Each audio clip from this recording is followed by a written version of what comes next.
Okay, council members, we're good to go.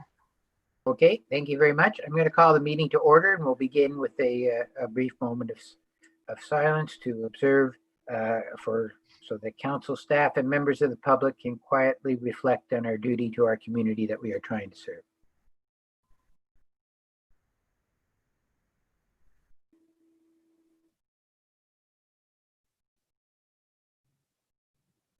Thank you. Members of the public, staff, presenters, and members of council, please be advised that meetings are broadcast and recorded and made available on the internet.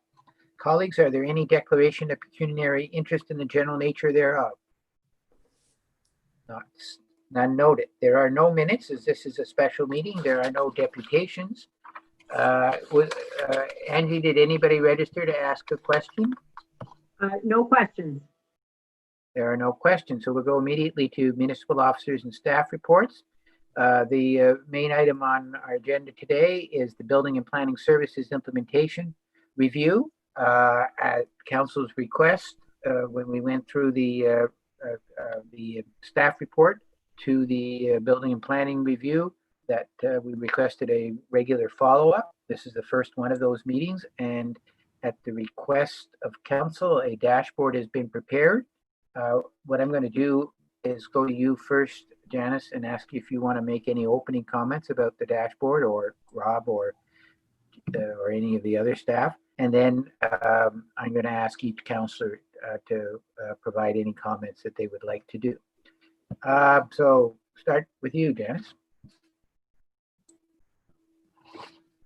Sure. So I think it's pretty self-explanatory. So we just took all of the resolutions from the council meeting and placed them each on in a section on the dashboard, along with who will be completing the work, the anticipated timelines, and a spot to provide updates to council. As council will recall, there are some resolutions deal with more than one recommendation from the report, so we have noted which recommendations in the report are being addressed by each resolution. Okay, thank you. So why don't we start off with you, Sherry?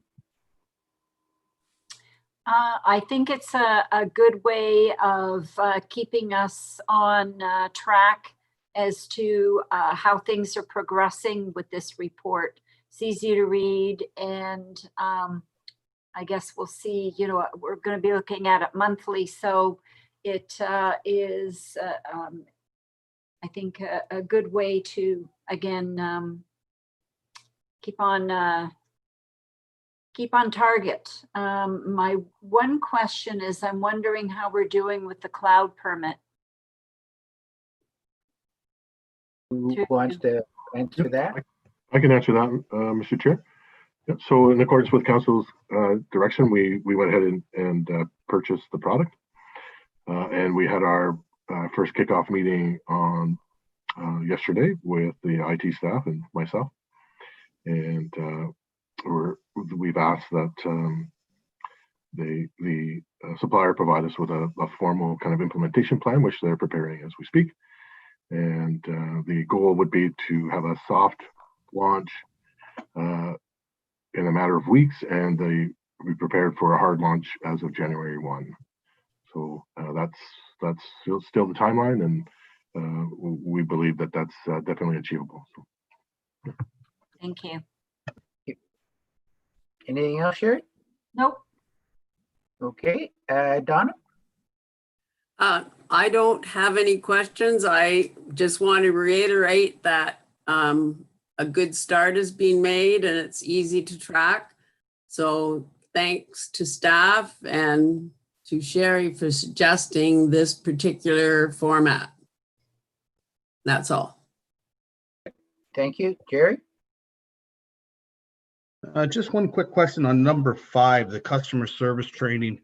I don't know whether it's just worded this way, but it says customer service training program to be developed for building and planning staff. Is there a special training for this, or is that just the way it's worded, that it's just to do?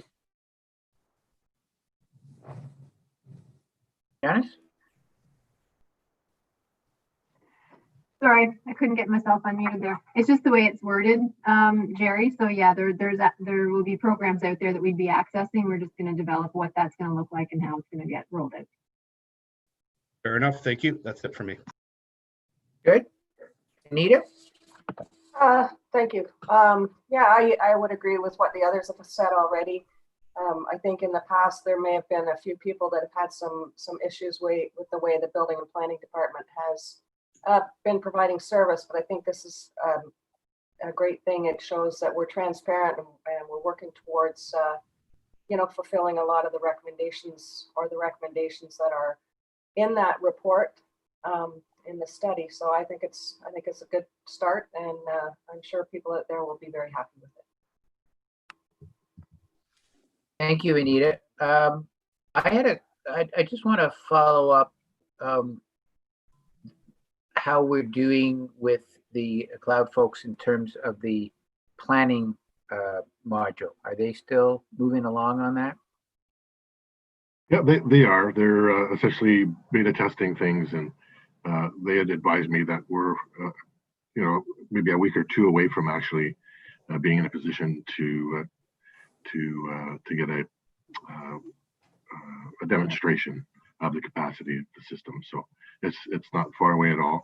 And I think we committed to council that we would try to get something in place in short order, right? So the idea would be to make sure that this is a new product for them. So we want to make sure that it has the same kind of functionality that the building side of things has, and meets what we believe the intent of council and the consultant had when it came to the front facing and more of the front facing aspect of things. Of course, we will enjoy the fact that we can track things better internally as well, but the ability for applicants to make application through the internet.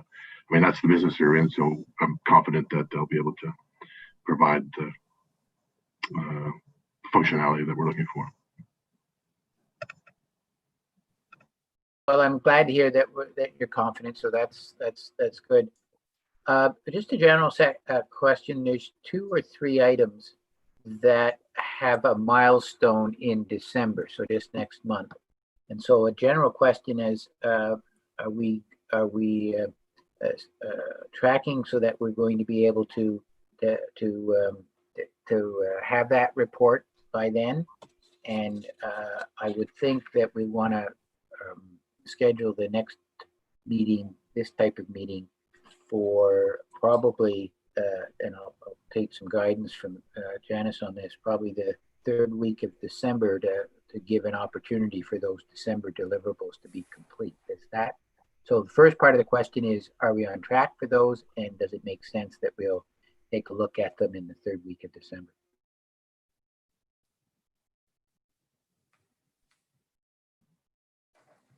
Yeah, for sure. So we're working our way through things, and yes, scheduling a meeting in that 3rd week would make sense. I haven't looked at the calendar, but I'm sure we can organize some dates for that to get out to council. Yeah, we can set the actual date at our council meeting a week from today, right? Because we'll have to pass a resolution. So why don't we think about what date we want to use and bring it up next on the 10th. Help me if I'm wrong. Our meeting is the 10th, right? Yeah, okay, good. Yeah. So we're tentatively going to look at the 3rd week of December, and then we'll firm that up next week if everybody's comfortable with that. So we should have a resolution or a motion to receive this report. Jerry, Anita, all those in favor? Jerry. Okay, colleagues, let's go on to the second item, which is a matter that Jeanette has put a report together. There was also some briefing notes from myself that was circulated, and it has to do with proposed amendments to the technical rules under Section 107 of the Clean Water Act, which is the source water protection activities. Jeanette, did you want to speak to your report?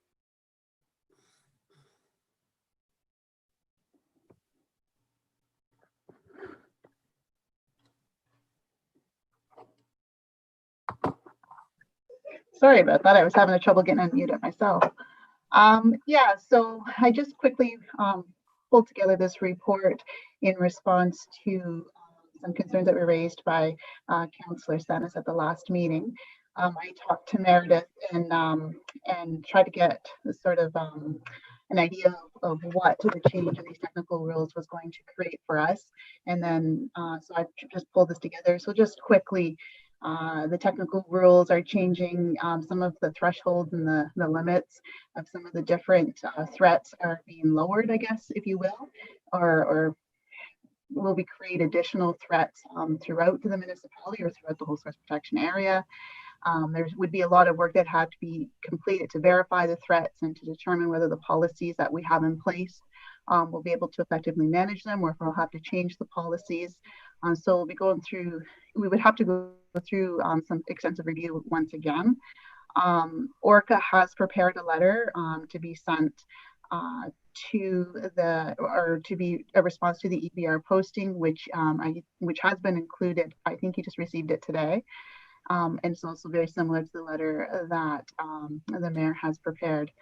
I did provide some recommended resolution that we could send to the ministry, which really just outlines that we understand that the technical rules should be looked at and changed, and we recognize that it is important that this be done to protect our municipal drinking water, but we also would like to see the ministry actually undertake an analysis to understand what this is going to create for us from a level of workload. So do we have the capacity and the resources to address the issues?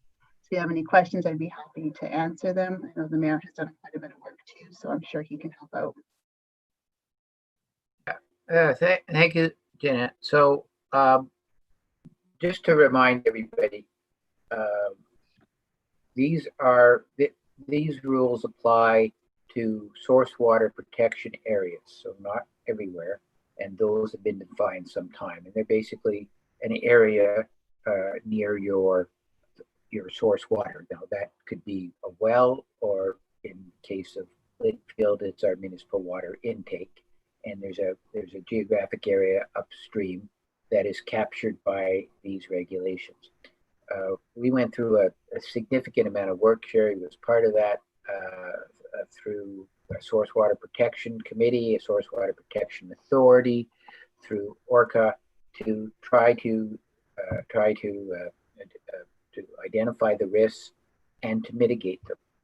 And where a risk is identified and mitigation is required, you have a management plan that's prepared, which basically outlines how you're going to deal with the risk. And this goes back to I can't remember exactly. I think it came into force 2014 or 15. These are amendments. And I think everybody that from the ORCA and the Source Water Protection Authority's perspective certainly appreciates the need to offer the protection. What's happened, particularly in the case of fuel, salt, and snow, is that the level at which the protection gets triggered, or the degree to which the protection gets triggered, has, under these proposals, come way down. And so, for instance, on road salt, it's a 10-kilo bag of salt. Or as Joe Taylor pointed out to me, apparently you have salt that I don't have one, but you would use in a water softener. So it wouldn't be unusual that you would have bags stored in your garage or stored somewhere else. And so the gist of the letter back to the ministry is saying, we totally agree with protecting things, but the thresholds that you've established will create a workload out of all proportion to the incremental additional protection that you would get. So there's a letter that actually the Source Water Protection Authority has prepared that just came in and got circulated. So one of the options that we may want to do is just pass a motion to support the letter that's coming from Source Water Protection, or we could send our own letter, which would which I took a stab at, which essentially says the same thing. But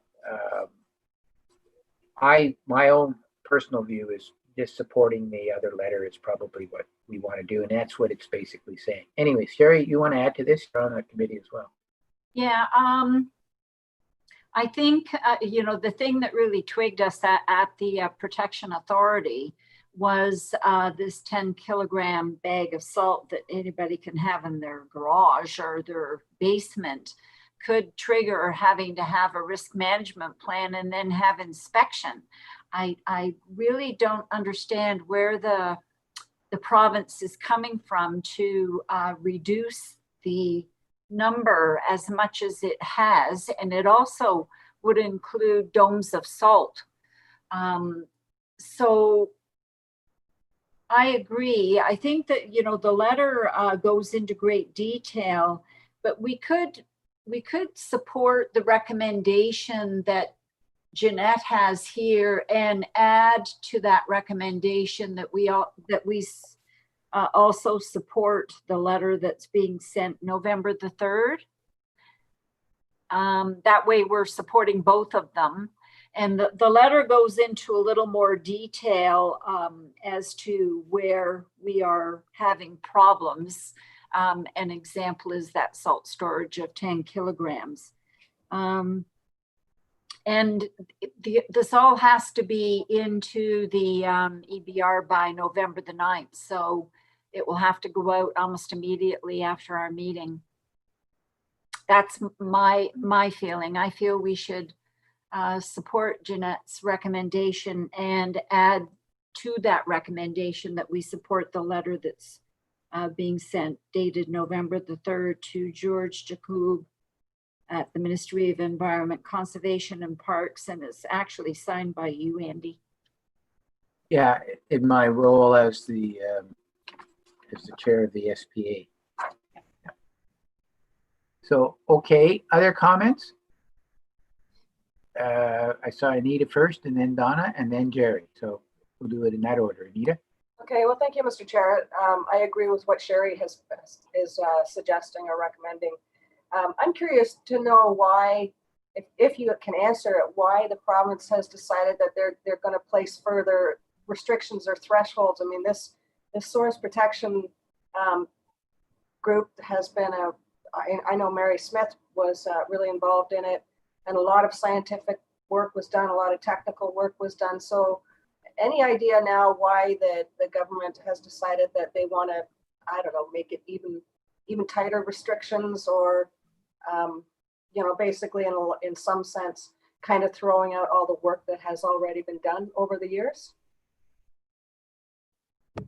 We're not sure why, but that's why the EBR process is a good process, because it does provide for public input, and so that the perspective of folks like ourselves can be taken into account. But no, there was no explanation provided. I'm sure there is one, but I don't know what it is. Donna? I agree with Sherry that we should support the two letters. It seems totally ridiculous, especially the salt business. I don't know how we would ever prepare and store the proper amounts of salt in our sand domes if this went through the way it is. It's pretty disturbing for the roads and the condition of the roads throughout the winter. So as many letters as we can support, which are the two of them, I think is a good idea. Okay, Jerry? Yeah, I'm with everybody on here. I just want to get my 2 cents worth in on the salt thing. 10 kgs, you might get 2 sidewalks done around the township office, let alone Ward Street or my street. I mean, that's the most ridiculous thing. I'd love to know who wrote this report, because it's an absolute joke. Has anybody told Home Hardware, Kingdon Lumber, Home Hardware on Chemong that they can't sell salt anymore or store salt there? They can't buy a skid of it now? Has anybody told them? That's all I got to say about this Mickey Mouse 10 kilogram thing. And I mean Mickey Mouse. Don't misquote me. Just to clarify, I agree with the sentiment, Jerry. He wouldn't, or Shamong Home Hardware wouldn't be captured by this because I don't believe that they're in a source water protection area. This doesn't apply blanketly. It applies if you're inside a source water protection. So as an example, because of where I live, I'm in the source water protection area for the Lakefield intake. If you lived in another portion of Lakefield, you wouldn't have that restriction because you're downriver, right? So it's items that are in the source water protection area, but so I'm not trying to excuse it. I'm just saying it doesn't apply everywhere in the township. And if I could, I understand your point. I just think it's Mickey Mouse, my friend. I don't disagree with you about that part. Jerry? And also the snow storage. They have reduced that amount as well. And as Andy had said in the past, where he lives, if the snow is to be pushed down to the end of the street, it would now require a risk management plan to do that, where before it didn't. Yeah, when we assemble snow at the end of Stewart Street, at the cul-de-sac there, we essentially could be considered as storing snow. And that snow is in the source water protection area for the Lakefield intake. Yes, Anita? Go ahead. So in behind the arena, when they remove the ice and stuff, the snow, and they put it in behind the arena, that's very close to the intake. So would that also then require a special plan? Or do we have one already? I'm going to let Jeanette answer that one because I don't know.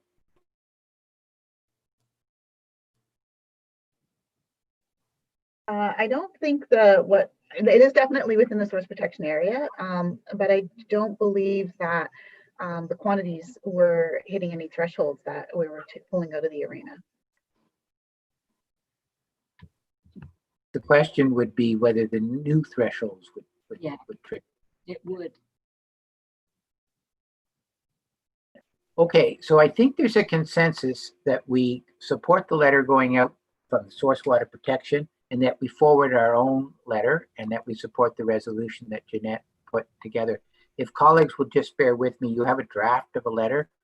We'll just do a little bit of work to make sure that it jives with the source water protection letter. And just make sure that they quote the same facts and whatever. So Carrie, you're going to move that? Yes.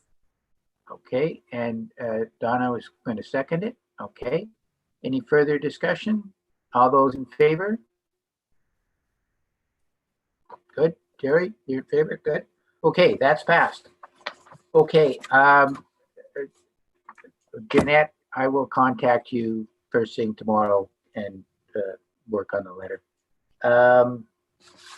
And then we have consent items, which we have none of. And we have no committee reports, petitions, council portfolio updates. Is there any other new or unfinished business? Not seeing any. We need a motion for a confirming bylaw. Anita, seconded by Donna. All those in favor? And we need a motion to adjourn. I see Jerry, seconded by Anita. All those in favor? Thank you, colleagues. We are adjourned and we will be talking to you shortly. Thank you, and thank you to staff. Appreciate it. Bye, everybody.